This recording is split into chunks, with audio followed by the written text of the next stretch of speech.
Hello, and this time on the Mortgage and Protection podcast, we are talking all about how the remortgage process works if you are self employed with Paul from Henchurch Lane. Welcome back, Paul. Thank you for joining us. Morning, Tessa. Long time no see. I know we're on a roll here, aren't we, with these Yeah. episodes? All right, well, let's get straight into these frequently Googled questions that we've got here then. So, first of all, is it harder to remortgage if you're self employed? Yes. In comparison to PAYE applicants, most things that are mortgage related for self-employed people are generally going to be a little bit more difficult. That's probably not the answer people want to hear, but it's definitely the case. It doesn't mean you can't get the same outcome. It just takes a little bit more legwork, I would say, and the right advice to achieve that. So I think, when people are Googling that, they're probably expecting it to be that answer, aren't they? Wishful thinking it's going to be as easy as PO, but it's not. But yeah, the right advice and the right guidance, it shouldn't be more difficult than it needs to be. Okay, and of course, that's why we've got you on this episode to explain and talk it all through. So let's continue. We've got two questions combined here. So, how long do you have to be self employed to remortgage? Can you remortgage if you're newly self employed? So, how does that work? Right. So you're going to have to have submitted your first set of accounts to HMRC before you can remortgage to a new lender. Otherwise, you won't have any income evidence to put towards the application. So effectively, your borrowing power in that instance would be zero. So if you've already got a mortgage and you're planning on making the transition from, let's say, employed to self-employed, then it's probably a good idea to discuss your future intentions with that mortgage. Discuss that with a broker first, and they're going to be able to give you hints and tips and things that you might want to bear in mind that could potentially make the transition run smoother for you. And it's all really going to depend on, the existing deal that you're in at the moment, what your plans are time wise as well, and whether or not there are little tweaks or changes that you can make to that situation to make your life a lot easier. But it really does depend. So it's going to be on a case by case basis. Right, okay, which makes sense there and some points to bear in mind as well. So, how does the self employed remortgage process work overall then? Are there many differences along that journey? Okay, so it's very similar to the process for everyone else. There are obviously going to be differences in the document requirements, of course, because you're going to need to provide self-employed documents rather than pay slips and things like that, contracts. But the process itself is going to be very similar. When you apply to a new lender, they're going to ask you for it's a new application to a new lender. So they're going to want to assess you as a borrower. Okay, so you're going to package up your documents to them for assessment. They're going to instruct a valuation on the property, and that's going to be carried out to some degree, whether it be a physical valuation or a desktop valuation, because they're going to want to check the security as well. Once they've checked yourself and the security, there's the next step would be to obviously offer you a mortgage. And in that instance, then it's just a case of a legal representative that's normally going to be a solicitor that's instructed by the lender, carrying out their necessary checks and ultimately settling the debt with your existing lender and setting up a new charge on the property with your new lender. And then that's the remortgage process complete.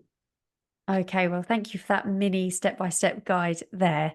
Now, this next question is interesting. So, can you remortgage with no proof of income? Again, I think people are wishful thinking when they're Googling Mm. this question, but no, you can't. If you're applying to a new lender, like I mentioned, they'll want to assess you. You're going to need proof of income to get any kind of borrowing potential out of those. The only instance where someone could get a mortgage with no income proof whatsoever would be if they're on the application with other people that had enough income to service the loan requirement by themselves. So you could then just say your income is zero, and they would effectively afford it on their own income. That's really the only instance where anyone can go on a mortgage application with no income proof at all. Right, okay. So that definitely answers that one there, clears that up.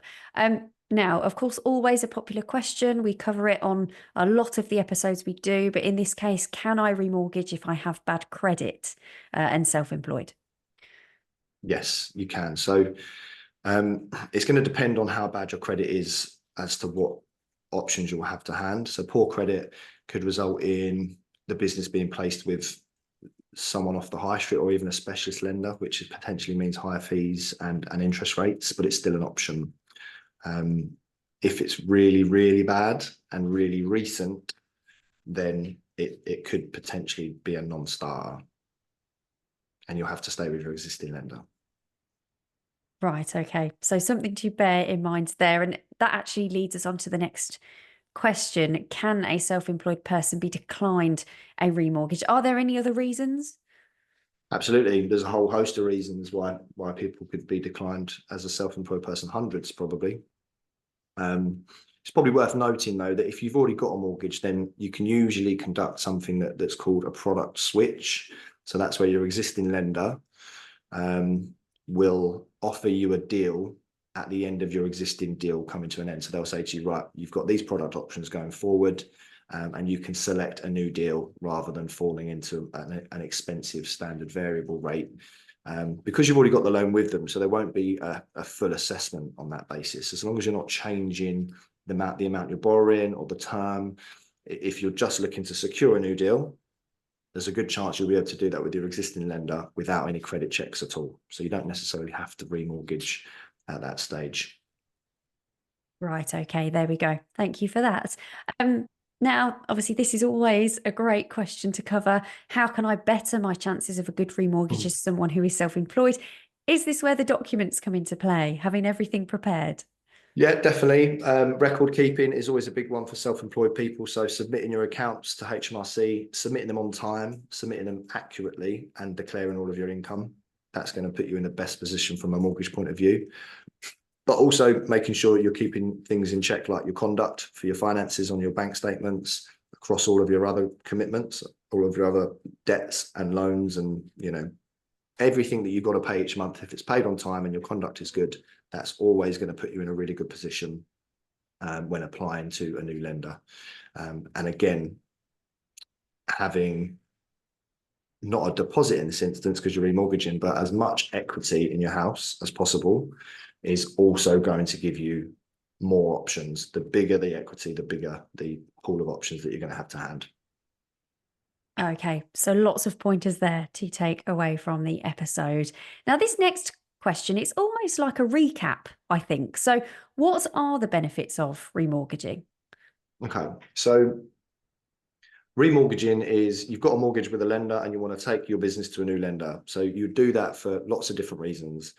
The new lender might be offering you a slightly better rate than what your existing lender's offering you, therefore bringing your repayments down. You could also use the transition to do things like a capital raise. So if you're looking to draw some money out of your property to do some renovations, you could apply for a larger loan with the new lender. They would pay your existing lender off and there would be a surplus left over, which would then allow you to achieve those renovation dreams. So lots of different reasons why you might want to remortgage, but it's going to be a case of having a chat, discussing your intentions with someone, and then piecing together your best route, whether it be staying with your existing lender or going to a new lender altogether, depending on what fits the bill best, basically. Right, okay, there we go. So that hopefully all makes sense there.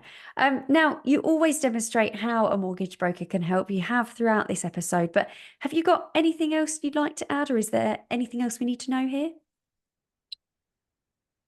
We pretty much did cover it all.